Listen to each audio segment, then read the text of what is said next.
times. It was just after midnight when the call came in. Dispatch reported a disturbance at an old residence on the edge of town, nothing too unusual for this time of night, except for one detail. The caller hadn't spoken a single word, not a cry for help, not a whisper. Just heavy breathing, and then in the background, the unmistakable sound of a clock chiming.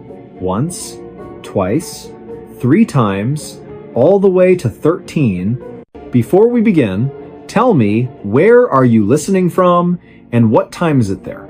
Officer Daniel Reeves had been on the force for nearly 2 decades. He'd seen his share of false alarms, domestic squabbles, and late-night pranks. But something about that recording made the hairs on the back of his neck stand up. 13 chimes. No clock he'd ever encountered struck 13. Not in real life. Not unless something was very, very wrong. The house sat at the end of a long, overgrown driveway, shrouded by oaks that hadn't been trimmed in years. Its windows were dark, the paint peeling like dead skin. A rusted mailbox leaned sideways, its letters long faded. No car in the driveway, no lights on inside. Just silence, thick, suffocating silence. Reeves stepped out of his cruiser, hand resting lightly on his belt. The air was colder than it should have been for this time of year. He approached the front porch, boots crunching on brittle leaves. The wooden steps groaned under his weight, each creak echoing like a warning. He knocked. No answer. He tried the doorknob. Unlocked. Inside, the smell hit him, first damp wood, old paper, and something faintly metallic. Like copper. Like blood that had dried days ago. The living room was frozen in time. A threadbare armchair facing a cold fireplace, a coffee table stacked with yellowed newspapers, a rotary phone off the hook, its cord dangling like a severed vein. And then he saw it. In the far corner of the room, standing against the wall like a forgotten heirloom, was an antique grandfather clock, tall, ornate. Its wood darkened with age, its face cracked but still legible. The hands were frozen at 12:59. Reeves frowned. If the clock had just chimed 13 times, why weren't the hands moving? He stepped closer. The floorboards didn't creak this time. It was as if the house itself was holding its breath. Then, without warning, the clock began to tick. Not the soft, rhythmic tick of a functioning timepiece. This was erratic, stuttering, like a heartbeat trying to restart after flatlining. Tick, tick, tick, pause, tick. Reeves reached for his radio. Dispatch, this is Unit 7. I'm inside the residence. No sign of the caller, but... The clock struck. 1. He froze. 2. His hand tightened on the radio. 3. The sound wasn't coming from the clock alone. It echoed from the walls, from the ceiling, from somewhere deep beneath the floor. 4. He backed away slowly, eyes locked on the clock face. 5. The minute hand twitched, then jerked forward past 12. To 1. 6. The room temperature dropped, his breath fogged in front of him. 7. A whisper brushed past his ear. Not words, just breath. Cold, wet. 8. He spun around. Nothing there. Just shadows stretching longer than they should. 9. The front door slammed shut behind him. 10. He ran to it, tried the knob. Locked. From the outside. 11. The ticking stopped. 12. Silence. 13. The clock face cracked down the middle. Glass shards fell to the floor like ice. And from inside the hollow cavity where gears and weights should have been, something moved. Not mechanical. Fleshy. Wet. Reeves didn't wait to see what it was. He kicked open the back door, stumbled into the yard, and didn't stop running until he was back in his cruiser, engine roaring, lights flashing. He never went back. The house was condemned a week later after neighbors reported strange noises always at night, always ending with 13 chimes. The city sent a crew to demolish it, but when they arrived, the house was empty. Not just abandoned, empty. No furniture, no walls, no floorboards, just a concrete foundation. And in the center of it all, the grandfather clock still ticking. They tried to remove it. Chains snapped, crowbars bent. The crane's engine died the moment the hook touched its frame. So they left it there. And every night, just after midnight, if you drive past that lot, if you roll your windows down and listen very, very carefully, you'll hear it. Tick, tick, tick. And then, clear as a bell. 1, 2, 3, all the way to 13. No one knows who built that clock, or why it counts beyond 12.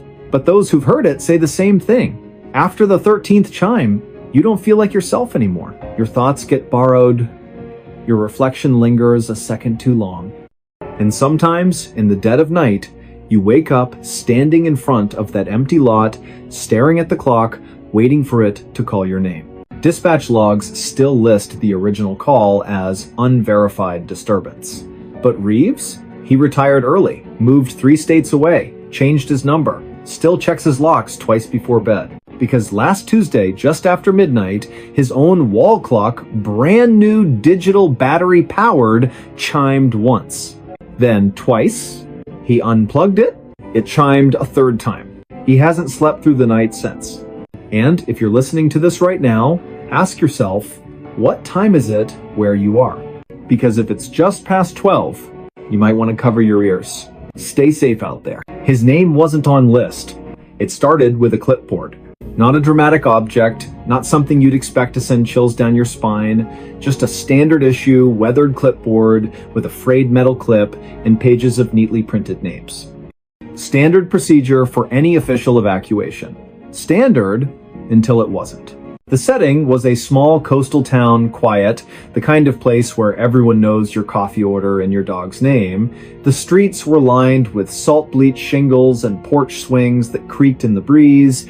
Tourists came in summer for the lighthouse and the fresh crab rolls, but locals stayed year-round, bound by generations of tides and tradition. But that night, the ocean wasn't calm. A storm was rolling in, not the usual summer squall, but something deeper, angrier. The kind that makes birds fall silent hours before it hits, that sends dogs whining into closets and old fishermen muttering prayers under their breath. The barometric pressure dropped so fast, some people reported nosebleeds. Authorities issued a mandatory evacuation for the low-lying neighborhoods. Not a suggestion, not a warning, a direct order. Buses lined the main street, engines idling in the thickening humidity. Volunteers in bright vests guided families to safety, checking names off printed manifests. Everything seemed under control, organized, efficient, almost routine, except for one man. He stood near the back of the line, duffel bag slung over his shoulder, eyes scanning the crowd like he was searching for someone who never showed up. He wasn't panicking. Not exactly. But there was a tension in his posture, a stillness that didn't belong among the chaos of crying children, barking dogs, and the occasional sob from someone clutching a framed photo. He wore a faded windbreaker, jeans, and boots caked with sand. Nothing unusual. Yet, people kept glancing at him, then looking away quickly, as if their eyes refused to settle on him for too long. When it was his turn, he stepped forward and gave his name to the volunteer holding the clipboard. The volunteer, a college student named Marcus, working community service hours after a minor traffic violation, frowned. He ran his finger down the list, then back up, then again, slower this time, squinting under the flickering emergency floodlight. "I'm sorry," Marcus said, voice low enough that only the two of them could hear. "But your name? It's not here." The man blinked. Once. Twice. "That can't be right. I live on Seaview Lane, number 42. Marcus checked again, flipping to the next page, then the previous one. All residents from Seaview Lane are accounted for. Evacuated an hour ago. Your name, it's just not on the list. A cold silence settled between them, even as the wind picked up around them, whipping papers and plastic bags into the air like startled ghosts. "I've lived there for 12 years, the man said, voice steady but tight, like a rope pulled to its limit. "I pay taxes. I get mail. I'm on the census. I'm times here asterisk." Marcus hesitated. He looked to his supervisor, a retired firefighter named Ellis, who'd been overseeing the operation from a folding chair under a pop-up tent. Ellis had a face carved by decades of smoke and salt, his left eyebrow permanently raised from an old burn scar. He He approached slowly, boots crunching on gravel, and took the clipboard without a word. He scanned the list. His expression didn't change, but his knuckles whitened around the metal edge. "He's right," Ellis said finally, voice gravelly but calm. "You're not listed." The man's face went pale, not the pale of fear, but the grayish pallor of someone realizing the ground beneath them has vanished. "Then, who's been living in my house?" No one answered. Because the truth was, according to every official record, the utility company, the post office, the county assessor, even the local grocery store's delivery logs, number 42 Seaview Lane, had been vacant for over a decade. The previous owner, an elderly widow named Eleanor Voss, had passed away quietly in her sleep during a winter storm. No relatives claimed the property, the house sat empty, the power was shut off, the water disconnected, mail returned to sender with addressee deceased stamped in red, and yet, this man had keys. He showed them. A keychain with a worn-down fob from a hardware store that closed 5 years ago, a spare house key with grooves smoothed by years of use, even a garage remote that still blinked green when he pressed the button. He pulled out his driver's license address matched. His phone showed recent photos, the living room with his dog on the rug, sunlight streaming through lace curtains, the kitchen with coffee mugs drying on the counter, a half-eaten apple beside the sink, the backyard where he'd planted tomatoes just last spring, their vines already heavy with green fruit. None of it should have existed. Authorities let him board the bus, not because they believed him, but because turning someone away during a mandatory evacuation wasn't protocol, and frankly, no one wanted to argue with a man who looked like he hadn't slept in days and carried the weight of something no one else could see. He sat alone in the back, staring out the window as the town disappeared behind sheets of rain. The storm broke just as they crossed the bridge, out of town, lightning splitting the sky like a seam, thunder so deep it vibrated in your ribs. He didn't flinch, just kept watching the rearview mirror as if expecting something to follow. The next morning, after the storm passed and the floodwaters began to recede, a team went to inspect Seaview Lane. Every house was intact, flooded in some cases, shingles torn off, porches washed away, but standing, except number 42. It was gone. Not destroyed, not collapsed. Asterisk. Gone asterisk, as if it had never been built. The lot was empty, overgrown grass, a single mailbox post leaning in the mud, but no foundation. No rubble? No sign a structure had ever occupied that space? Even the old oak tree that used to shade the front yard vanished. Roots, trunk, everything. They checked satellite imagery from the past 5 years. Nothing. No house, no driveway, no roofline, not even a shadow where one should have been. But the man's photos? Still on his phone. Clear, detailed, real. Timestamps verified by the device's internal clock. Geotags placed him squarely at coordinates that, according to every map, were just empty land. He was questioned for hours, polygraphed, his background checked by state and federal databases. No criminal record, no history of mental illness, no aliases. He worked as a marine biologist at the local university, specializing in deep-sea sediment analysis. Quiet, reliable, never missed a day of work. Colleagues vouched for him, described him as the kind of guy who brings soup when you're sick and never mentions it again. His dog, a golden retriever named Finn, was found wandering near the evacuation center, collar still on, leash trailing behind, muddy but unharmed. Finn's microchip registered to the same address. Now, here's where it gets stranger. A week later, a maintenance worker at the county records office was sorting through archived property files, paper backups, the kind no one looks at anymore, when he found something odd. Tucked into a folder labeled Seaview Lane Vacant Properties was a single sheet of paper, a handwritten addendum dated just 3 days before the storm. It listed a new resident for number 42, name, the man from the bus. Occupation, marine biologist. Emergency contact, none. Signature at the bottom, but not his. The handwriting was identical to Eleanor Voss's, the one who died over 10 years ago. Same looping cursive, same slight tremor in the T-cross. The paper smelled faintly of salt water and lavender, her favorite scent, according to neighbors who remembered her tending roses in a wide-brimmed hat. The clerk showed it to his supervisor. The supervisor called the sheriff. The sheriff called the state archives. No one could explain how it got there. The file had been sealed since the property was declared abandoned. No one had accessed it in years. They tried to track down the man again. He'd vanished, left his hotel room without checking out, left his dog with a neighbor who'd only known him as the quiet guy from Seaview, left his job, his bank accounts untouched, his car parked at the university lot with a half-finished coffee in the cup holder. The only thing missing was the clipboard, or so they thought. Months later, a hiker in the northern woods over 200 miles away reported finding a backpack near an abandoned ranger station. Inside, a waterlogged journal, its pages swollen but legible, a rusted key that didn't match any known lock, and a single page torn from an official evacuation list. One name was circled in shaky handwriting, not his own. Beneath it, scribbled in the margin, asterisk, if your name isn't on the list, you were never supposed to leave. Asterisk. The journal contained daily entries, mostly mundane tide patterns, water temperature readings, grocery lists, but in the final weeks, the tone shifted.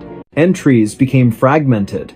Paranoia crept in. Asterisk. The neighbors don't wave back anymore. Asterisk. Asterisk. Mailbox is full, but no mail. Asterisk. Asterisk. Finn barks at the empty chair. Asterisk. The last entry, dated the morning of the evacuation, reads simply, asterisk. They're coming to take the house. I have to be on the list. Asterisk. Investigators combed through every angle. They interviewed former residents of Seaview Lane. One elderly woman, bedridden in a nursing home, whispered through tears that she'd seen lights in number 42 just last Tuesday, even though the power had been off for years. Another claimed the widow Eleanor used to say the house only lets in those it chooses. Then there was the audio. During the evacuation, a body cam from a nearby officer accidentally captured the moment the man spoke to Mark. In the background, barely audible over the wind, you can hear something else, a low hum, almost subsonic. And then, just as the man says, "I'm here," a faint voice layered beneath his own whispers, asterisk. But you weren't. Asterisk. The recording was analyzed by 3 separate audio labs. All confirmed the second voice wasn't electronic interference, it matched no known voice in any database. And it spoke in perfect sync with the man's lip movements, except the words were different. To this day, no one knows how he got on that bus. No one knows who or what was living in that house. And no one can explain why, during every major storm, emergency dispatch receives a call from a number that doesn't exist. A voice whispering just one sentence before the line goes dead. Asterisk. Check the list again. Asterisk. Some say the house wasn't erased. It just stepped out of time. That it exists in the gaps between breaths, between heartbeats, between the seconds when no one is looking. And the man? Maybe he wasn't the resident. Maybe he was the warning, a glitch in the system, a soul the house let go because it needed room for someone else. Because here's the thing they don't tell you about evacuation lists. They're not just about who's leaving. They're about who's allowed to. And if your name isn't there, maybe you were never really there to begin with. Maybe you were just borrowed. And maybe, somewhere out there, another clipboard is being prepared. Another storm is gathering. And another man is standing in line, heart pounding, hoping his name appears before the clock runs out. Stay safe out there. She woke in wrong house. It began with a headache. Not the sharp, stabbing kind, not the migraine that blinds you. This was deeper, like pressure building behind her eyes, as if her skull were slowly filling with wet sand. She'd gone to bed early, exhausted from a double shift at the hospital, and remembered little after her head hit the pillow. Just the hum of the ceiling fan, the soft weight of her cat curled against her ribs, and then nothing. Until she woke up. Cold linoleum beneath her bare feet, the smell of mildew and old wood, a dim yellowish light filtering through grimy windows she didn't recognize. She sat up slowly, heart hammering, and looked around. This wasn't her apartment. The walls were covered in faded floral wallpaper, peeling at the seams. A threadbare armchair sat in the corner, its stuffing leaking like entrails. On the coffee table, a chipped teacup, cold ash in the tray beside it, and a newspaper dated, but the ink smudged beyond reading. The air was still. Too still. No traffic outside. No distant sirens. No hum of the city she'd lived in for 7 years. She called out, "Hello?" Only silence answered. She checked her phone. Dead. No signal anyway. The charger wasn't hers, thick, old, with a 2-prong plug she hadn't seen since childhood. She tried the light switch, flickered once, then stayed on, casting long shadows that seemed to twitch at the edge of her vision. Panic rose, but she forced it down. She was a nurse, trained for emergencies, assess, adapt, survive. She moved to the front door, locked. Not with a deadbolt, just a simple turn knob lock, the kind you'd find in a house from decades ago. She twisted it, pulled, the door opened, not to a hallway, not to a street, to a forest.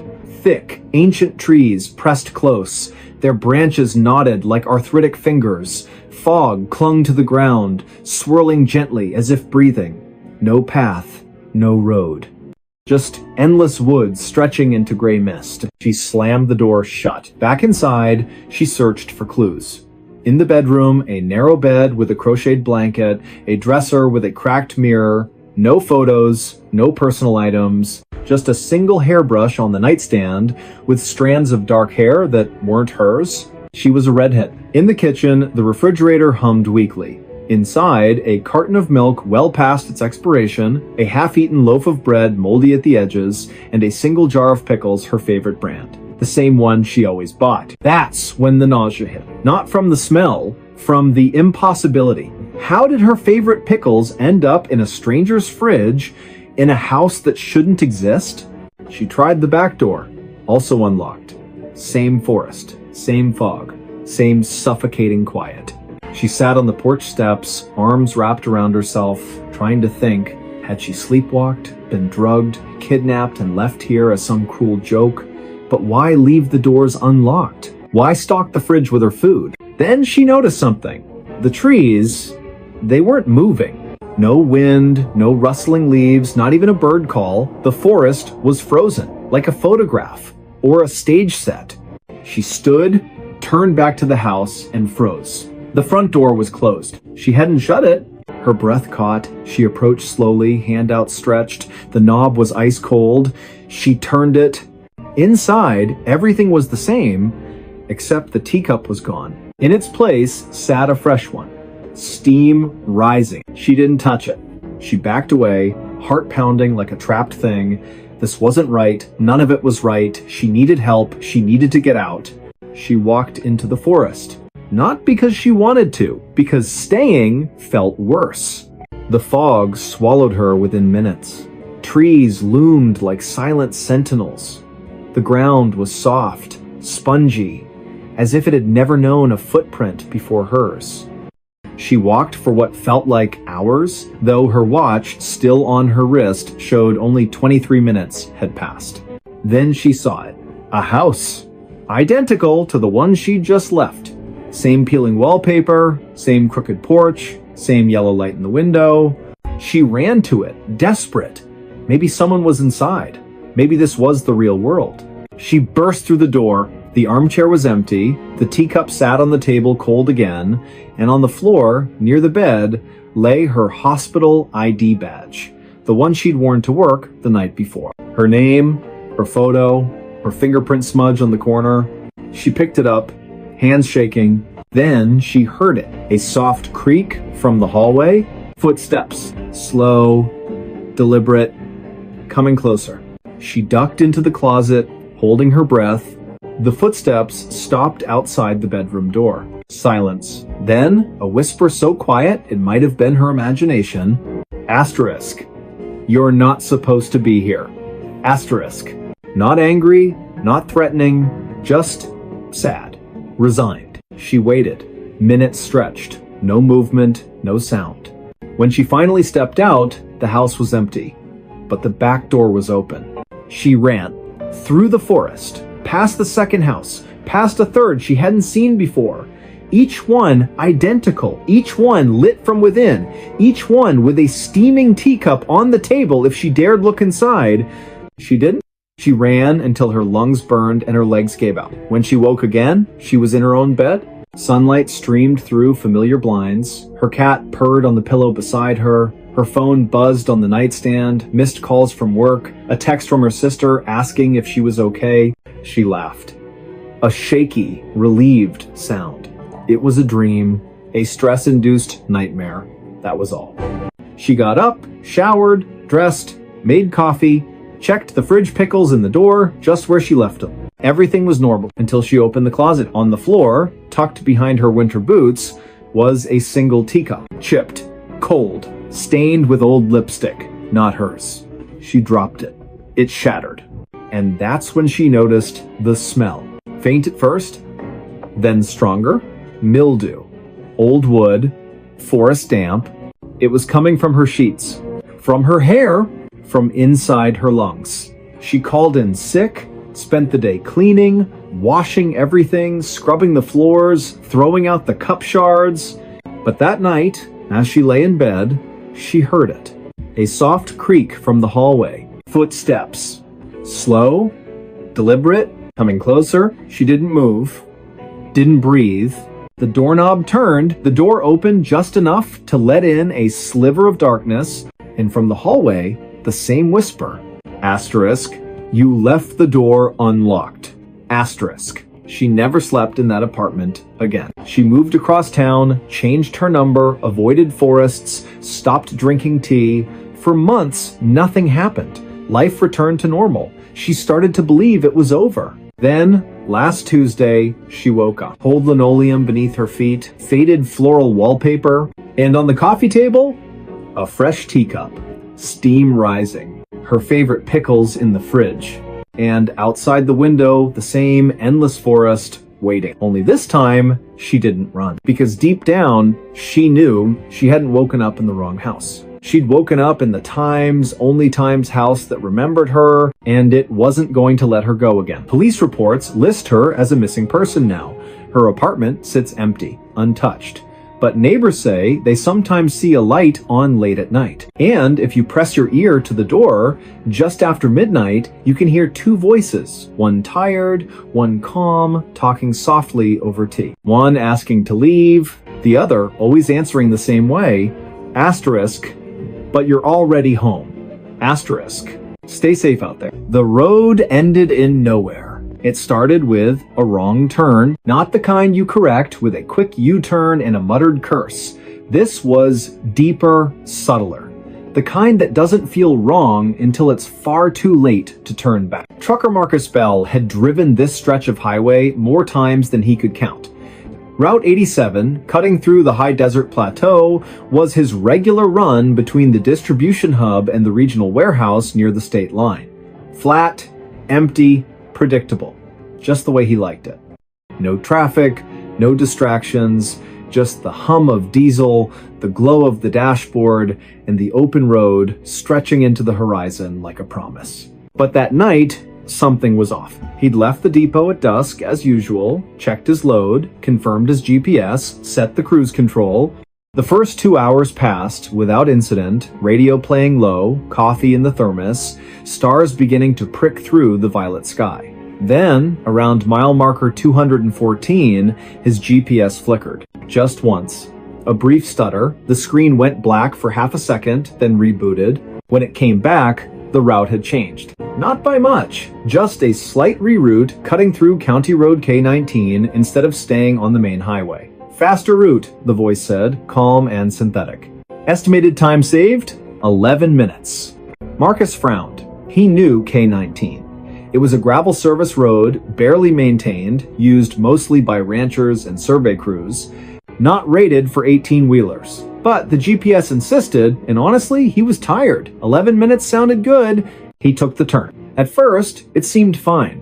Gravel crunched under his tires, fence posts lined the road, spaced evenly, bleached white by the Sunday the moon was full, casting long silver shadows across the sagebrush. He rolled down his window, let the cool desert air rush in. Then the fence posts stopped. Not gradually, not fading into the distance. They just ended. One post, then nothing. As if someone had drawn a line in the sand and said, this far and no further. He slowed. The road kept going, still gravel, still straight, but the landscape changed. The sagebrush thinned. The ground grew smoother, almost paved, though it was still dirt. No tire tracks, no footprints. Nothing had passed this way in a long, long time. His radio crackled static, then silence. He tried switching stations. Nothing but white noise. He checked his phone. No signal, not even the faintest bar. He kept driving. What else could he do? Turn around on a narrow road in the dark? Risk getting stuck? He'd push forward, find the next junction, loop back. But the road didn't bend, didn't curve, didn't intersect with anything. Mile after mile, the same flat expanse stretched in every direction. No hills, no lights, no stars directly overhead, just a strange, milky haze that dimmed the constellations like a veil. Then his odometer stopped. Not malfunctioned, not frozen, it simply ceased to count. The number stayed fixed at 3,842.6 miles, no matter how far he drove. He tapped the dashboard, nothing. His watch, too, had stopped. Hands frozen at 1:17 a.m. He felt a cold prickle at the base of his skull. He pulled over, stepped out into the silence. Not the peaceful quiet of the desert. This was different, thicker, heavier, like sound itself had been swallowed. He shouted just to hear his own voice. No echo. He walked to the edge of the road, shined his flashlight into the brush. The beam didn't scatter. It just ended. About 20 feet out, the light vanished, as if hitting an invisible wall. He turned back to his truck, and that's when he saw it. The road behind him was gone. Not blocked, not washed out. Gone. Where his tire tracks should have been, there was only smooth, undisturbed earth flat, featureless, stretching back into the haze like a blank page. His truck sat alone on a ribbon of gravel that led forward, but had no past. Panic clawed at his throat, but he forced it down. He was a professional. He'd handled blowouts, brake failures, even a coyote running under his wheels. This was just disorientation. A trick of the light. Fatigue. He got back in, started the engine, and drove forward. Faster now. Desperate. The road stayed straight. The haze thickened. His headlights began to dim, not from battery drain, but as if the darkness was absorbing the light. Then, up ahead, something appeared. A sign. Weathered wood, no reflectors, hanging crooked on a single post. He slowed as he approached. It read, in peeling white paint, asterisk, asterisk, end of road, asterisk, asterisk. Below it, hand scratched into the wood, someone had added, asterisk, asterisk, turn back while you still can. Asterisk, asterisk. But there was nowhere to turn. He stopped the truck, sat there for a long time, engine idling, hands gripping the wheel. Then, against every instinct, he stepped out again, walked to the sign, touched it. The wood was cold, damp, and covered in tiny scratches, not from weather, but from fingernails. Dozens of them. Hundreds. He looked past the sign. The road didn't stop. It just faded. The gravel became dust. The dust became nothing. And beyond that, pure, empty white. Not fog, not mist, just absence. A void where the world had been erased. He took one step forward. The ground felt different. Softer. Like walking on memory. He took another. His boot sank slightly, as if the earth couldn't decide if it should hold him. He stopped, looked back at his truck. It was already farther away than it should have been. He turned around, and that's when he saw the footprints. Not his. Smaller, barefoot, leading from the void onto the road, toward his truck. His blood turned to ice. He ran. Not toward the void, not toward the footprints, just ran back to the cab, slammed the door, gunned the engine. He didn't look in the mirror. He drove, and drove, and drove, until the gravel gave way to asphalt. Until the stars returned. Until his GPS rebooted, chirping cheerfully, recalculating route. He didn't stop until he reached the warehouse. He reported the incident to his dispatcher. A clipped, shaky account of a GPS glitch and a confusing detour left out the sign, the footprints, the void. They logged it as driver fatigue, recommended rest. But Marcus knew. 2 days later, during a routine maintenance check, the mechanic found something wedged in the rear axle. A child's shoe, mud-caked, worn thin at the heel, laces missing. Inside, still damp, was a folded piece of paper. On it, written in crayon, asterisk, asterisk, you left the door open, asterisk, asterisk. Marcus never drove Route 87 again. He quit trucking, moved inland, took a job stocking shelves at a grocery store, avoided maps, avoided roads that ran too straight. But last month, during a late shift, he saw something that made his blood freeze. A delivery truck pulled into the loading dock, same make, same model as his old rig. The driver stepped out. Same build, same walk. But it wasn't him. The man glanced at Marcus, gave a small, knowing nod, then walked inside. Marcus followed. The man wasn't at the register, wasn't in the break room, wasn't anywhere. But on the floor near the back exit, fresh gravel and a single bare footprint leading out into the parking lot. Marcus called the police. They found nothing. But that night, as he lay in bed, he heard it. The low rumble of a diesel engine idling outside his apartment. He looked out the window. No truck, just an empty street. And at the end of it, where the pavement met the darkness, the faintest glow of taillight. Waiting, because the road doesn't end, it just finds you again. And this time, it won't let you leave. State troopers still list County Road K-19 as unmaintained but passable. Satellite images show it terminating at a dry wash, just like any other desert track. But locals, ranchers, surveyors, night shift workers know better. They say if you drive K-19 past midnight and your headlights start to dim, don't look ahead. Look behind you, because the road that ends in nowhere, it's already behind you, and it's closing fast. Stay safe out there. Voices came from empty chair. It began with a chair, not an antique, not a cursed heirloom, just an ordinary wooden dining chair, 4 legs, straight back, slightly wobbly on the left rear leg. The kind you'd find at any thrift store, garage sale, or inherited from a relative who didn't have much to leave behind. It sat in the corner of a modest living room in a rented bungalow on the outskirts of a town so small it didn't even have a stoplight. The house had been vacant for months before the new tenant moved in. He needed somewhere quiet, somewhere cheap, somewhere no one would ask questions. His name was Elias Reed, late 30s, quiet. Worked overnight security at a data storage facility 20 miles away. Preferred silence to small talk. Owned little, just a duffel bag of clothes, a secondhand laptop, and a coffee maker that hissed like an angry cat. He bought the chair for $8 at a flea market because his back hurt from sitting on the floor. He placed it near the window, facing the yard. Not for guests, he never had any, but because he liked watching the birds at dawn after his shift. The first time he heard it, he thought it was the wind, a soft murmur, barely audible, like someone whispering just out of earshot. He was making coffee, back turned, when it came again clearer this time. Tired. He froze, turned slowly. The room was empty, just him, the coffee maker, and the chair. He checked the windows, locked, front door secure, no one in the backyard. He even opened the closet, half expecting a squatter or a raccoon. Nothing. He chalked it up to exhaustion. 36 hours awake, too much caffeine, too little sleep, happens to everyone. But it happened again the next night. This time, he was sitting on the couch, laptop open, when the voice came low, raspy, unmistakably human. You shouldn't be here. Elias snapped his head toward the chair. Empty.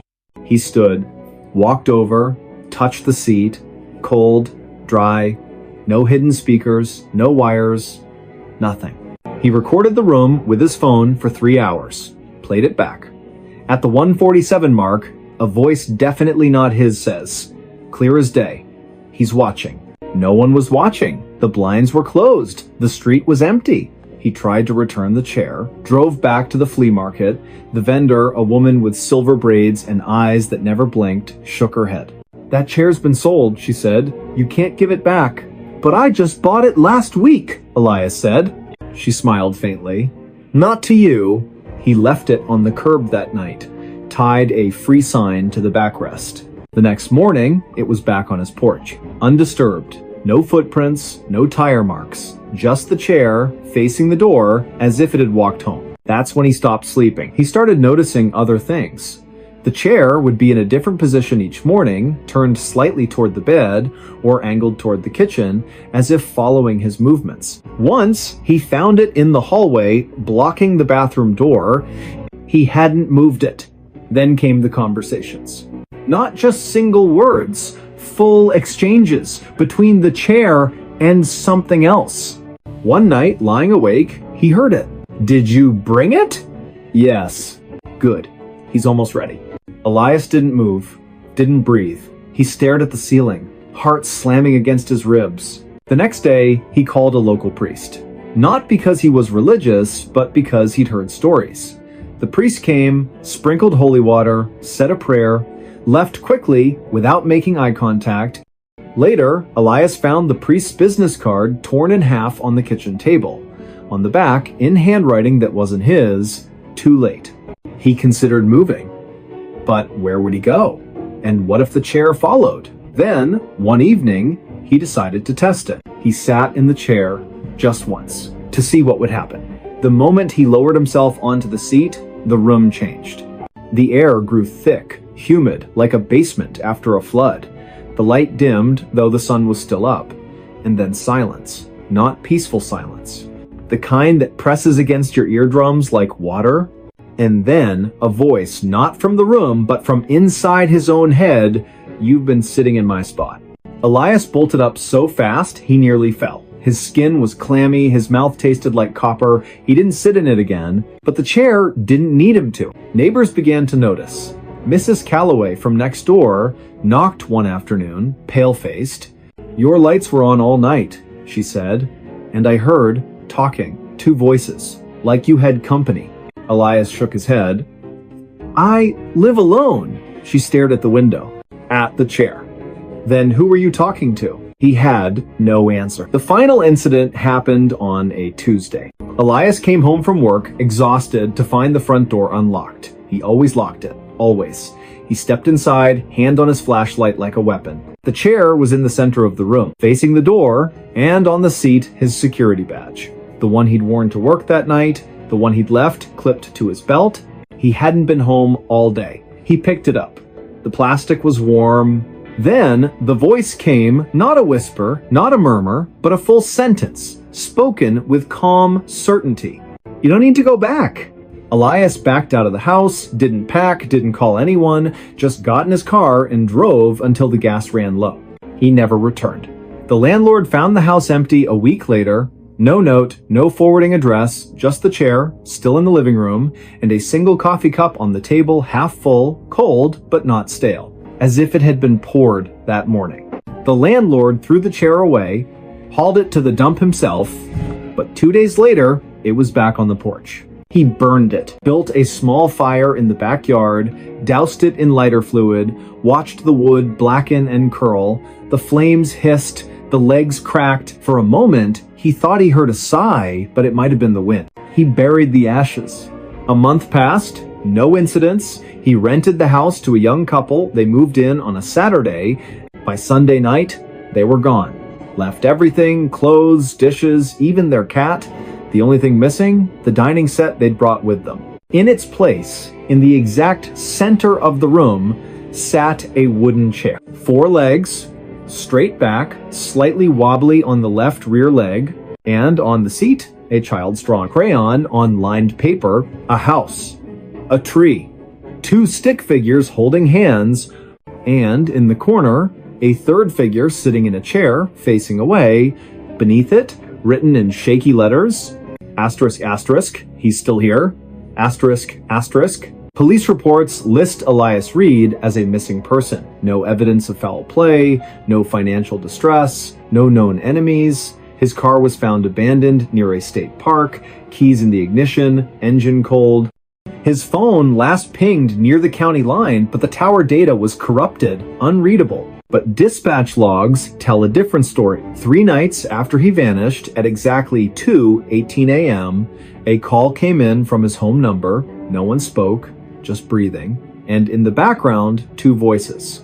One tired, one calm. Arguing over who gets to sit down, locals avoid that house now. The porch sags, the paint peels, but every full moon, if you drive past and glance through the front window, you'll see it. The chair, always facing the road, always empty. But if you stop your car, roll down your window, and listen very, very carefully, you'll hear it. A whisper. Soft, patient, inviting. Go ahead, it says.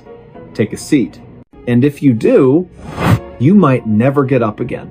Because some chairs aren't meant for the living. They're waiting for someone to fill the silence. Stay safe out there. He found her diary yesterday. It started with a box. Not a suspicious package. Not a locked chest. Just a plain cardboard moving box left on the curb outside a recently vacated apartment complex in a quiet neighborhood where nothing ever happened. The kind of place where mail carriers wave, dogs bark at squirrels, and the biggest drama is whether the recycling gets picked up on Wednesday or Thursday. The man who found it, Daniel Mercer, wasn't looking for anything. He was just walking his dog, a scruffy terrier named Rook, after a long shift at the municipal water treatment plant. He liked these walks. Predictable, calm, the kind of routine that kept the noise in his head at bay. He'd moved into the complex 6 weeks earlier after his divorce. Needed a fresh start, a blank wall, a quiet room. The box sat tilted against a storm drain, damp from overnight rain, its flaps half open. Most people would have walked past, but something about it, the way it seemed out of place, the way the streetlight caught a glint of something inside, made him stop. He nudged it with his boot. Inside, a tangle of old clothes, a cracked picture frame, a hairbrush with strands of dark hair, and near the bottom, a small leather-bound journal. He almost left it. But Rook sniffed the box, then whined a low, uneasy sound the dog only made when something was wrong. Daniel picked up the journal. It was heavier than it looked. The leather was worn soft at the edges, the spine cracked from use, no name on the cover, just a faint scent of lavender and something sharper underneath like pencil lead and dried tears. He took it home. Not because he wanted to snoop, but because it felt wrong to leave it in the rain. He told himself he'd turn it in to the leasing office in the morning. That was all. But that night, unable to sleep, he opened it. The first page was dated simply asterisk, day 1, asterisk, no year, no month, just day 1. The handwriting was neat at first, almost clinical, but grew increasingly frantic as the entries went on.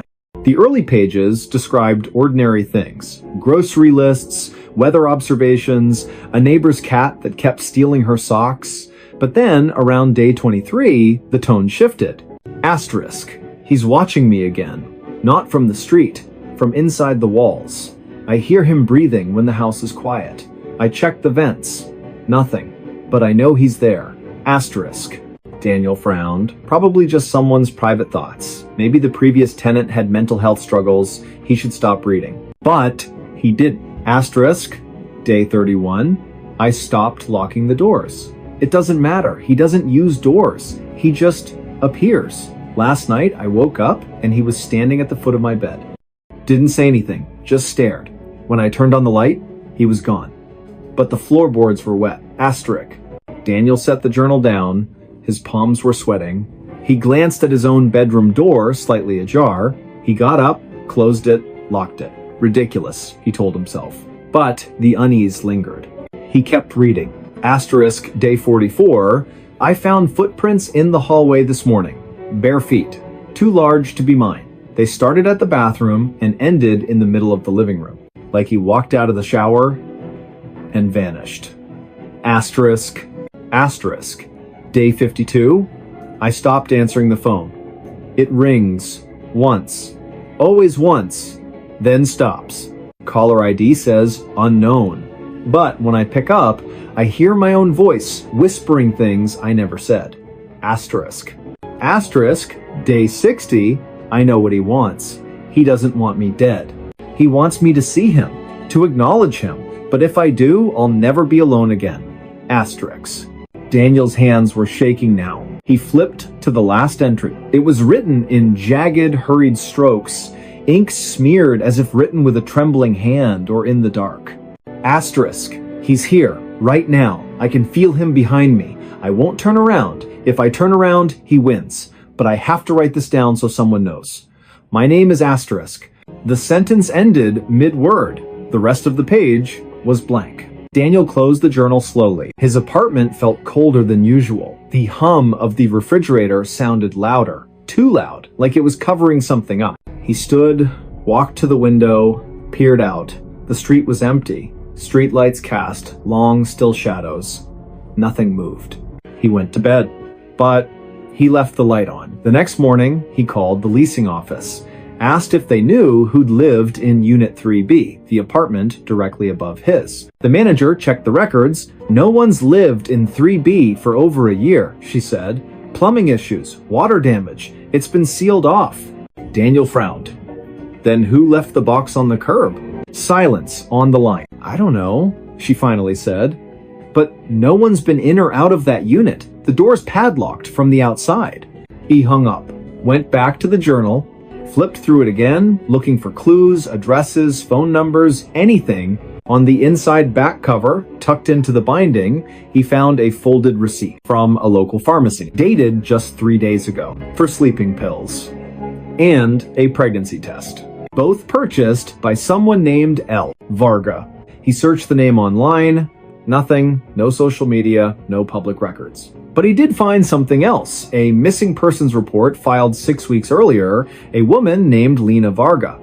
Last seen leaving her job at a library downtown, described as quiet, kept to herself, recently separated from her partner. Her apartment, Unit 3B, the same unit that had been vacant for over a year. Daniel's stomach dropped. He drove to the library, asked the staff about Lena. They remembered her. She vanished overnight, said an older librarian, voice low, cleared out her desk, left her coat on the back of her chair, never came back. Did she seem troubled? Daniel asked. The woman hesitated. She kept saying someone was following her, that her apartment wasn't safe. We thought it was stress.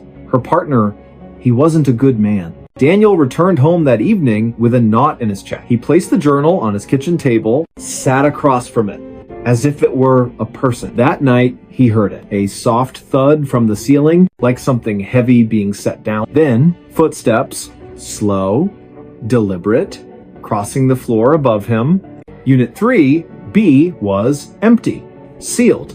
No power, no water. But the footsteps kept coming. Back and forth, then silent. He didn't sleep. The next day, he called the police, showed them the journal, the receipt, the missing persons report. They took it seriously at first, sent an officer to inspect Unit 3B. The padlock was intact, no signs of forced entry. They cut it open. Inside, dust, mold, water-stained walls, an empty closet, no furniture, no personal items. But on the floor, near the center of the room, they found something. A single page torn from a journal. It read, asterisk, he found my diary yesterday. Asterisk. The handwriting matched Lena's, but the entry wasn't in the journal Daniel had. It was new. Impossible. The officer looked at Daniel, then at the empty room, then back at the page. We'll keep it for evidence, he said, but his voice lacked conviction. Daniel knew they wouldn't find anything else. That night, he packed a bag, booked a motel on the other side of town, but as he zipped his suitcase, he heard it again. Footsteps, not from above, from inside his own apartment, coming down the hall. He froze. The doorknob to his bedroom turned. Slowly. He backed into the corner, heart pounding. The door opened. No one there. Just the journal lying on his bed. Open to a new page, one he hadn't seen before. In fresh ink, still slightly damp, it read, asterisk. Now he knows my name. Asterisk. Daniel ran, left everything behind. He didn't stop until he crossed the state line, changed his number, shaved his beard, took a job under a different name at a remote gas station, avoided cities, avoided apartments, slept with the lights on. For months, nothing happened. He started to believe it was over. Then, last week, a package arrived at his P.O. box. no return address. Inside, a new journal, identical to the first.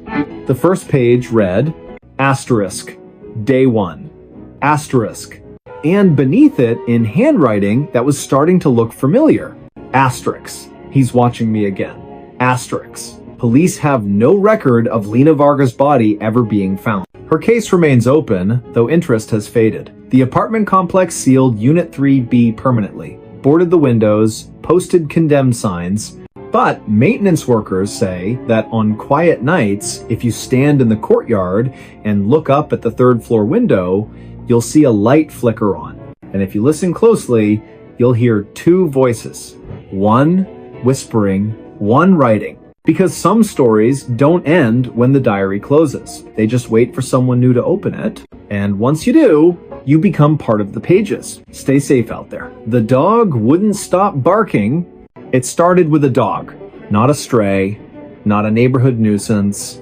A German Shepherd named Coda, 8 years old, retired K9 from the county sheriff's department, adopted by a quiet man named Raylan Briggs after a career-ending injury during a suspect pursuit. Raylan lived alone in a single-story ranch house at the edge of a pine forest, 20 miles from the nearest town. He liked the silence, needed it, after years as a combat medic overseas. Coda was his shadow, loyal, calm, trained to detect threats before they happened, which is why, when Coda started barking at nothing, Raylan knew something was wrong. It began on a Tuesday night, just after midnight. Raylan was reading in his armchair, lamp casting a warm pool of light, rain tapping softly on the roof.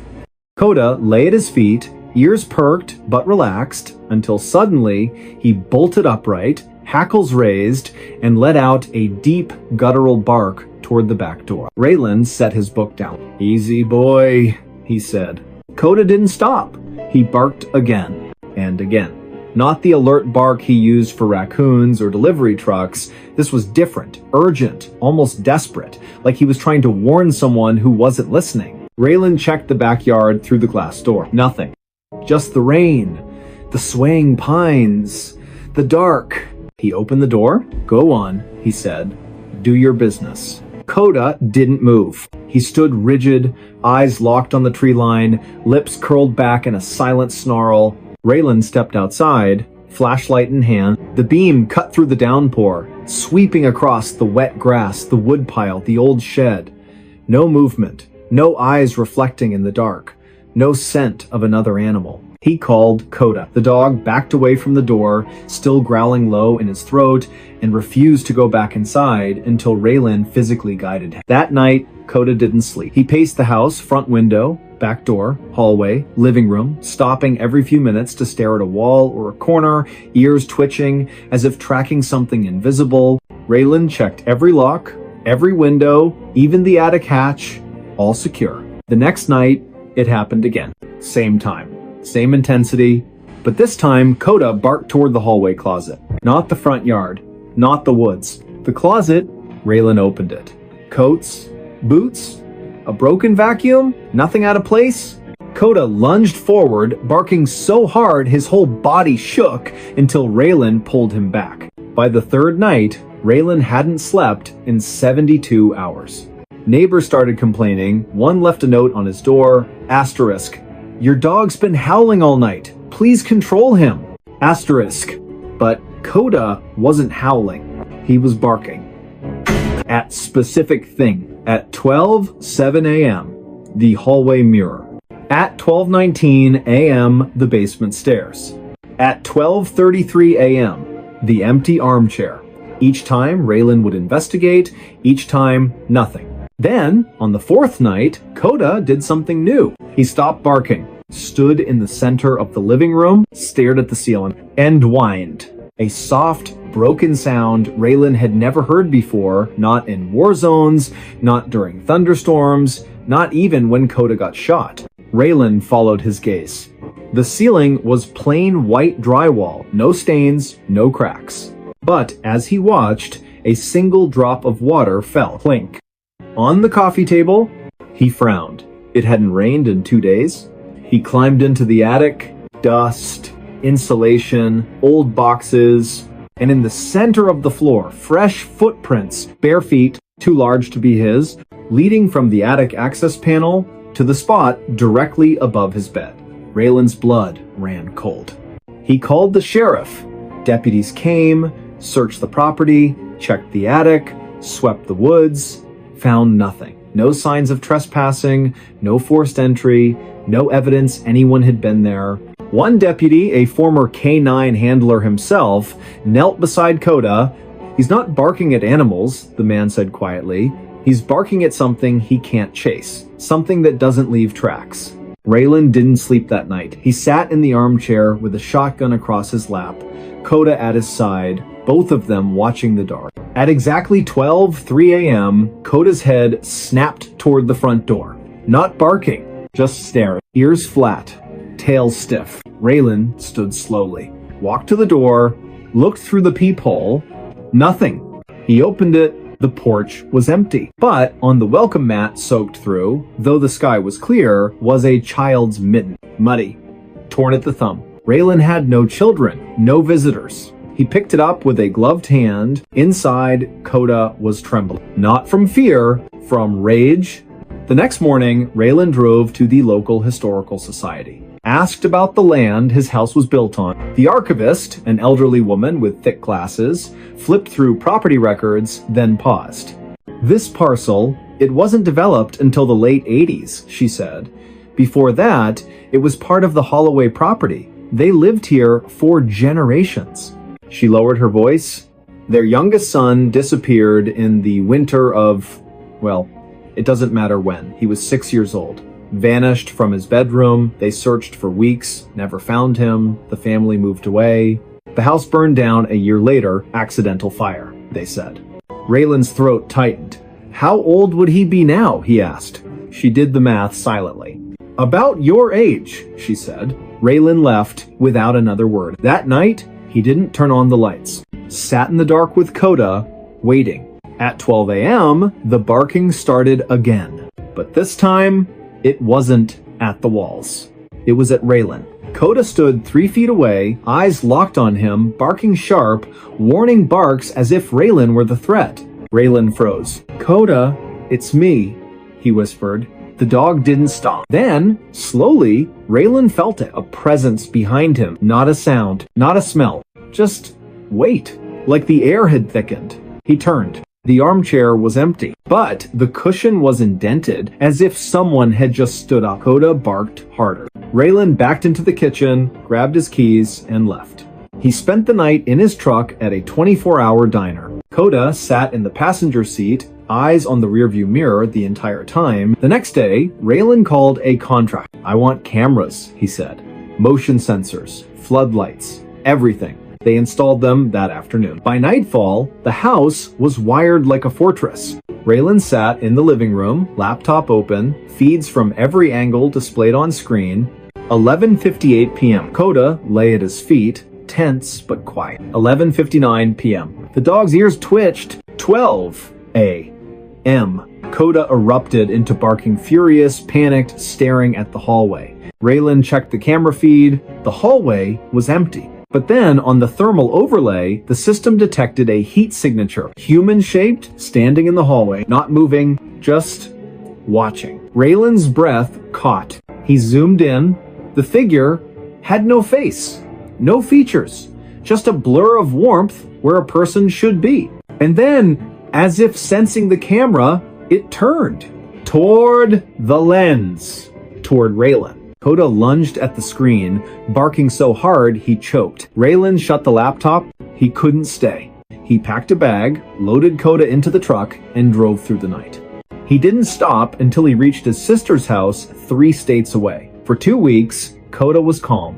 No barking, no pacing, just sleeping at the foot of the guest bed, sighing in his sleep like a dog finally at peace. Raylan started to believe it was over. Then, on the 15th night, Coda woke up, stood in the middle of the room, stared at the closet, and barked.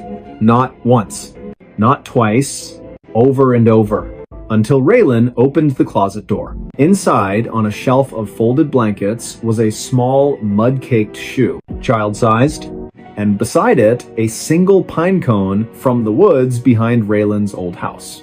Coda never stopped barking after that. Not for food, not for walks, not even when Raylan cried.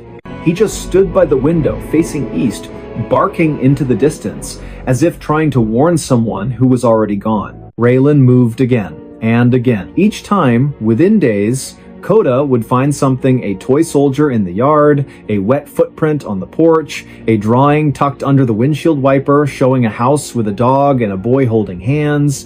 The sheriff's department ran tests. The items had no fingerprints, no DNA, no logical explanation, but Coda always knew, because dogs don't lie.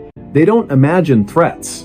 They sense what's real even when it shouldn't be. Raylan eventually stopped running. He returned to the house, not because he wanted to, but because Coda refused to leave the driveway, sat there for 3 days, barking at the front door, until Raylan finally opened it. Inside, everything was as they'd left it. Dust on the tables, mail piled up, and in the center of the living room, the armchair facing the door. Waiting, Raylan sat in it. Coda lay at his feet. And for the first time in months, the dog was silent, because he wasn't warning anyone. He was guarding. Neighbors say the lights are on every night now, and if you drive past after midnight, you'll see 2 figures in the window, 1 man, 1 dog, watching the tree line, waiting, because whatever came that first night, it never left. It just learned to be quiet. But Coda still hears it, and he won't stop barking until it's gone for good, or until no one is left to hear him. Stay safe out there. Footprints led back to me. It started with mud. Not the kind you track in after gardening or a rainy walk. This was thick, black, and glistening like wet tar mixed with something organic, something that shouldn't cling to concrete the way it did. It appeared on the back porch of a small, isolated cabin nestled deep in the Pine Barrens of northern county land. The cabin had no neighbors for miles. No streetlights, no cell service, just trees, silence, and the occasional cry of a distant owl. The man who lived there, Elias Crow, was a cartographer by trade, though he hadn't taken a job in over a year. He'd come here to map nothing, to disappear. After the accident, the one that wasn't his fault but haunted him like a debt he could never repay, he needed a place where no one knew his name, where the past couldn't find him. He kept to himself, bought supplies once a week in town, paid in cash, spoke only when spoken to. The locals called him the quiet one. They didn't pry. That's how things worked out here. But on a cold, damp morning, just after dawn, he stepped outside to fetch firewood and saw them. Footprints leading from the tree line straight to his back door. Not deer, not coyote, human. Bare feet, each print deep, as if the person had been carrying something heavy or running. Elias frowned. He checked the locks. All secure, nothing missing, no signs of forced entry. He swept the prints away with a broom, told himself it was a lost hiker, a trespasser, someone who got turned around in the fog. But that night, he heard it. A soft crunch on the gravel path, like someone walking slowly, deliberately. He grabbed his flashlight, stepped onto the porch. Nothing, just the wind in the pines. He scanned the ground, and there they were again, fresh prints, leading from the woods to his door. And then, impossibly continuing inside, he hadn't opened the door. He checked the windows. Locked. The cabin was sealed tight, yet the trail didn't stop at the threshold. It went through, as if the person had walked straight through the wood.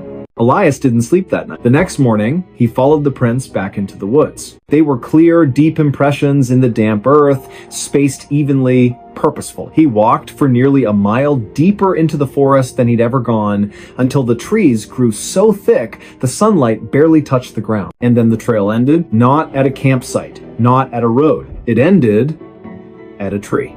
An old cedar, its bark scarred with deep grooves. And carved into the wood, in jagged, hurried letters, asterisk, asterisk, you left me. Asterisk, asterisk. Elias's breath caught. He didn't recognize the writing, but the words felt like a punch to the gut. He turned to leave, and froze, because behind him, leading back the way he'd come, were new footprints. His own. But he hadn't walked back yet. He was still standing at the tree. He looked down at his boots. Dry, clean, but the prints on the ground? Wet, muddy, fresh. And they led back to the cabin. Back to him. He ran. Not because he was afraid of the woods, but because the trail wasn't just following him, it was anticipating him. That evening, he set up motion-activated trail cameras around the property, placed gravel under the windows, even sprinkled flour on the porch just to see. At 2:17 a.m., the camera triggered. The footage showed nothing at first, just swaying branches, mist curling over the ground. Then, slowly, footprints began to appear in the flour. One, then another, no body, no shadow, just bare feet materializing out of thin air, stepping toward the door. The camera captured the sound too, a wet, squelching step, then silence, then another step. Elias watched it 3 times. On the 4th viewing, he noticed something. The footprints weren't just appearing. They were erasing times themselves behind as they moved forward, like time itself was folding. He called the county sheriff. 2 deputies came out the next day, listened to his story, watched the footage, checked the tree, found nothing unusual. Stress, one said gently. Isolation does things to the mind. Elias didn't argue, but that night, he stayed awake with a shotgun across his lap. At exactly 2:17 a.m., the floorboards creaked. Not from outside. From inside the cabin, he turned on the light. On the wooden floor between the bed and the door were wet footprints, leading from the hallway to the foot of his bed, and then, as he watched, they began to fade. Not dry up. Fade. Like they were being pulled backward through time. He followed them with his eyes to the door. It was locked, but the trail didn't stop there. It continued through the wall, into the hallway, into the living room, and out the front door. He ran outside. The prints led into the woods. He followed them again. This time, they didn't end at the cedar. They ended at a shallow depression in the earth, overgrown, hidden by ferns. He brushed the leaves aside. Beneath them, a rusted metal tag. Dog tag. Name partially worn away, but the last 3 letters were clear. Asterisk, asterisk, O. Asterisk, asterisk. His last name, his own. He dropped it like it burned, because he'd never owned a dog. Never served in the military. Never worn a tag, but the accident, the one he never spoke of, involved a vehicle. A rainy night, a sharp curve, and a passenger who didn't make it.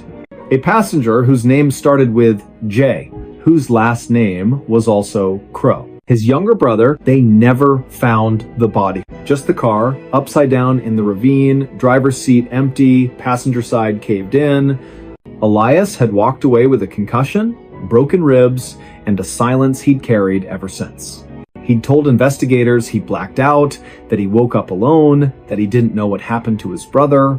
But now, standing in the woods, mud on his boots, tag in his hand, he remembered. He remembered opening the passenger door. He remembered pulling his brother out. He remembered carrying him barefoot, bleeding into the trees, because he was still breathing. And Elias, in his panic, in his guilt, in his desperate hope, had left him there to go get help. But he never came back. He couldn't face it, so he ran and buried the truth. But the truth didn't stay buried. The next morning, Elias packed a shovel, went back to the depression, dug. 6 inches down, he hit something soft. Not bone, clothing. A jacket, rotted but intact. And inside the pocket, a folded map. His own work. A hand-drawn trail through these very woods, with a single X marked near the cedar tree, and beside it, in his brother's handwriting, asterisk, asterisk. I waited. Asterisk, asterisk. Elias fell to his knees. That night, he didn't lock the doors. He sat on the porch, Coda, the stray dog that had shown up weeks ago, and never left lying at his feet.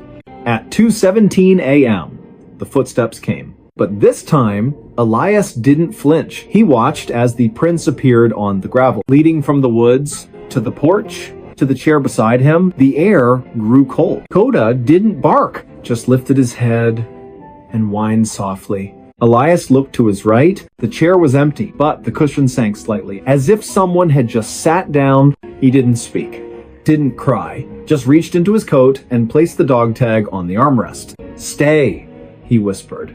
And for the first time in years, the footprints didn't lead away. They stayed right beside him. The next day, Elias reported his brother's remains to the authorities. They exhumed the site, confirmed identity through dental records, closed the case as accidental death with delayed recovery. The X plays the pass of the do that Riauer but the deputies noticed something odd. The footprints around the cabin, they never found any. Not on camera, not in soil samples, not in any official record. Yet Elias's boots were always muddy, and every morning, without fail, a fresh set of bare footprints led from the tree line to the porch and stopped at the empty chair. Neighbors say Elias still lives in the cabin. He's quieter than ever. But if you pass by at dawn, you'll see two figures on the porch. One man, one shadow, sitting in silence. Because some paths don't lead away from the past. They lead you back to it. And sometimes the footprints aren't chasing you. They're waiting for you to catch up. Stay safe out there.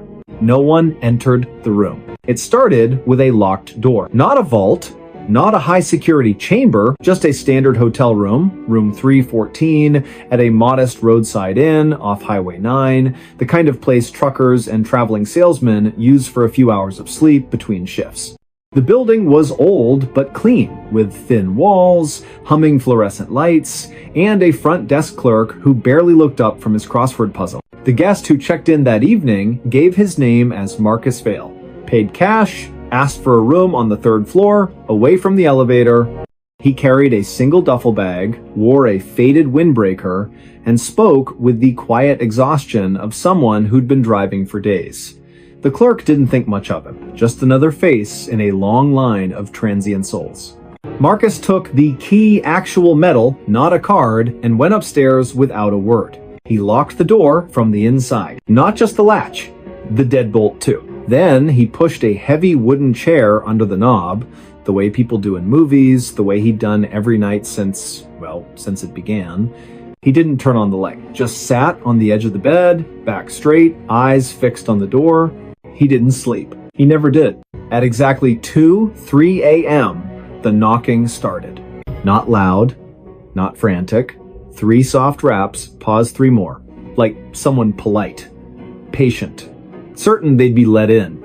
Marcus didn't move. He knew better. The knocking stopped after a minute. Silence returned. He exhaled. Then, on the other side of the door, he heard breathing. Slow, wet, close. Like someone had pressed their face against the peephole. Marcus clenched his fists. He stayed like that until dawn. When the sun rose, he removed the chair, unlocked the door, and stepped into the hallway. Empty. No one in sight. He went downstairs, returned the key, and left without breakfast. The clerk barely noticed. But later that day, during routine cleaning, the housekeeper found something strange. The room was immaculate, bed made, trash empty, towels unused, but on the floor, directly in front of the door, was a single set of footprints, muddy, bare feet, leading right up to the threshold, and stopping, as if whoever made them had simply vanished. She reported it to the manager. They checked the security footage from the third floor hallway. Clear as day, Marcus Vale entered room 314 at 8:47 p.m. No one else approached the door all night. No staff, no guests, no shadows. At 6:12 a.m., Marcus exited alone. But the camera showed something else. At 2:04 a.m., the door handle moved just slightly, as if someone inside had tried to open it. But Marcus never touched it, and no one came from outside. The manager reviewed the footage 3 times. Each time, the same result. No one entered the room. Yet, the footprints were real. The housekeeper swore on her life she hadn't tracked mud in. They deep cleaned the carpet. 2 nights later, another guest stayed in 314. A retired school teacher named Helen Price. She locked her door, as she always did. At 3 a.m., she heard the knocking. 3 raps. Pause.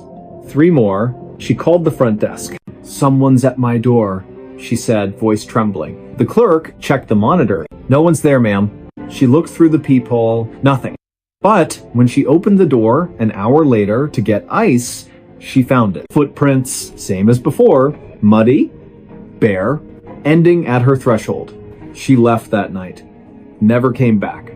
The inn's owner, a pragmatic man named Dale Mercer, didn't believe in ghosts. He believed in bad plumbing, faulty wiring, and overactive imaginations. But when 3 more guests reported the same thing, same time, same knocking, same footprints, he started to wonder. He installed a new camera inside room 314, hidden in the smoke detector wired directly to his office. Then he left the room vacant for a week. On the 8th night, he reviewed the footage himself. The room sat empty. Dust motes floated in the moonlight. The chair remained under the desk, the bed untouched. At 2:03 a.m., the knocking began.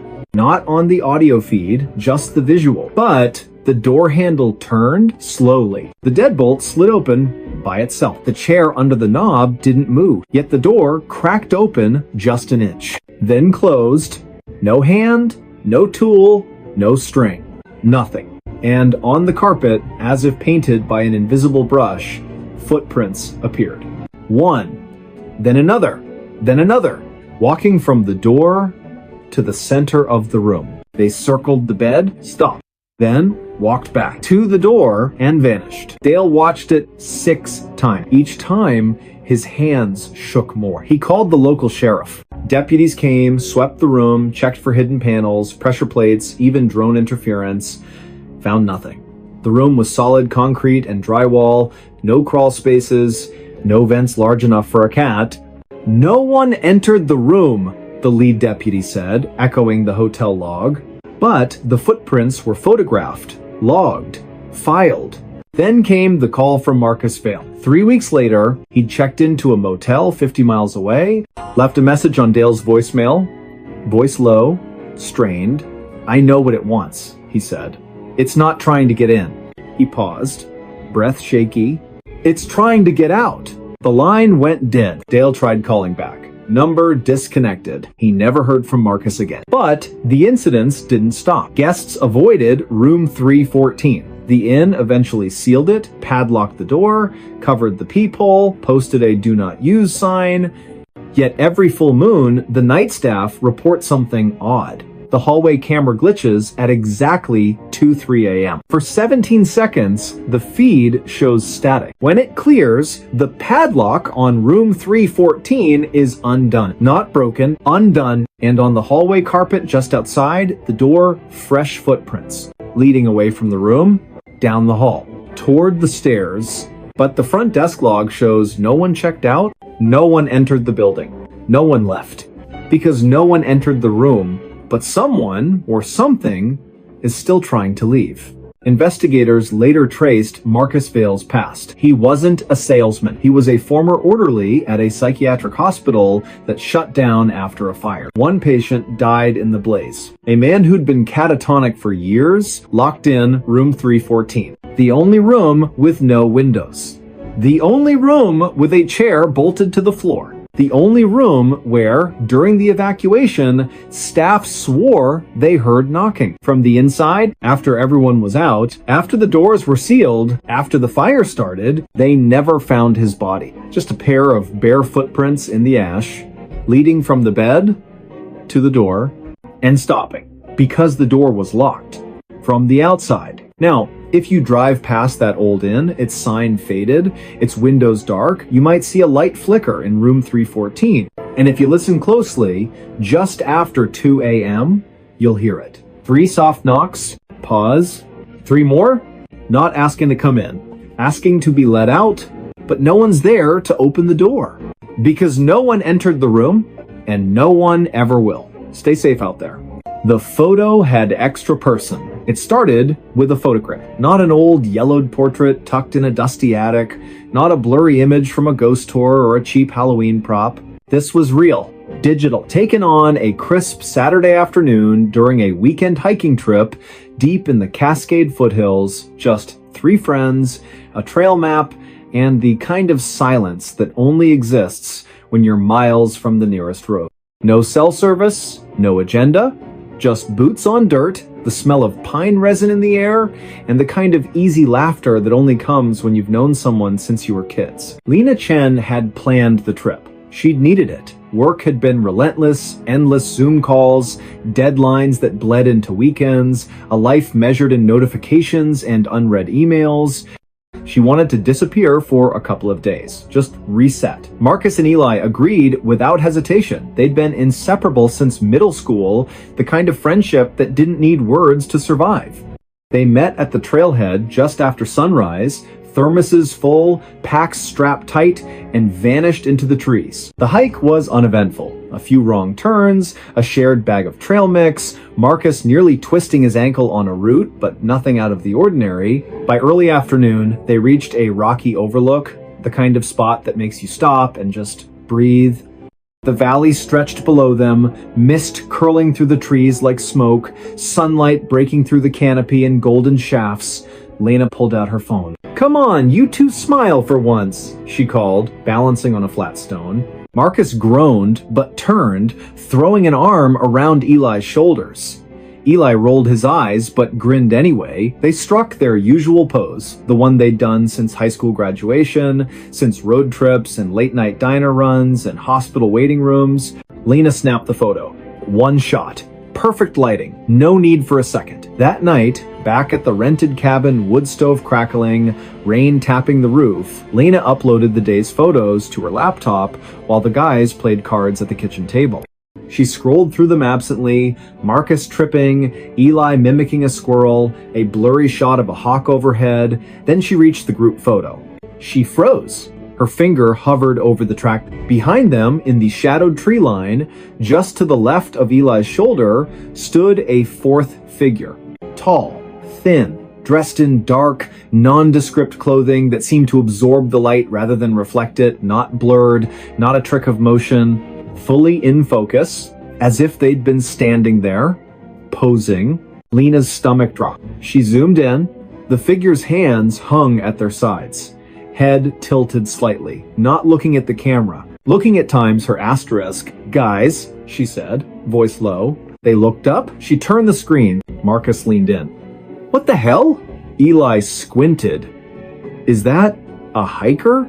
"No one was on that trail," Lena said. "We didn't see a single person all day." They checked the metadata, timestamp 2:14 p.m. GPS coordinates matched the overlook exactly. No filters, no editing. The photo was raw, straight from her phone's camera roll. "It's gotta be a double exposure," Marcus insisted. "Or lens flare." But Lena knew better. She'd been facing that exact patch of woods for nearly a full minute before taking the shot. She would have seen someone. She would have felt someone. They deleted the photo. Went to bed, but the next morning, Lena opened her cloud backup just to confirm it was gone. It was there. And the figure was clearer, not because the image had changed, but because the shadows had shifted. Now, the face was partially visible, pale, gaunt, eyes wide open, staring directly into the lens. She didn't tell the guys. Instead, she ran a reverse image search. Nothing. Posted it anonymously to a well-known paranormal forum under the title asterisk. "Hiking photo, anyone seen this before?" Asterisk. Within hours, replies flooded in. Most were jokes. "Your new hiking buddy. Ghost tour guide. That's just Dave. He's always photobombing." But one message stood out. Sent from an account with no profile, no history, no IP trace. It read, asterisk. "That's not a person. That's a placeholder, and it's still looking for you. Asterisk." Lena deleted the post, blocked the account, told herself it was nonsense. That night, she woke to a sound. A soft tap on her bedroom window. She lived on the second floor of a quiet apartment complex. No trees nearby, no fire escape. She pulled back the curtain. Nothing. But on the glass, fogged slightly from the cool night air, was a handprint. Small, delicate, not hers. And below it, written in the condensation, Asterisk, asterisk. I was in the photo too. Asterisk. She packed a bag before dawn, stayed with a cousin across town, changed her number, avoided mirrors, avoided group photos, avoided forests. For 3 weeks, nothing happened. Then, during a team lunch at work, someone took a picture of the office crew outside the building just